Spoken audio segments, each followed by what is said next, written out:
Jika anda tidak boleh mengenali Rasulullah dengan kedua matamu, maka kenalilah Rasulullah dengan kedua telingamu. Mata nak tengok Rasulullah, tak nampak Rasulullah sudah wafat, tapi kita boleh kenal dengan kita mendengar kehebatan Nabi SAW. Sama ada di sini rupa paras yang zahir, akhlak yang batin, atau perkara luar biasa seperti mukjizat-mukjizat,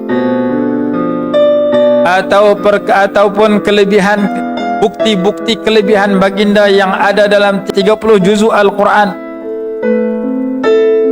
sehingga akan dikatakan fala in madahtu Muhammadan bimaqalati falaqad madahtu maqalati bi Muhammadi. Jika aku memuji Nabi Muhammad dengan kata-kataku, sebenarnya aku memuji kata-kataku dengan Nabi Muhammad. Fala in madahtu Muhammadan biqasidati falaqad madahtu qasidati bi Muhammadi.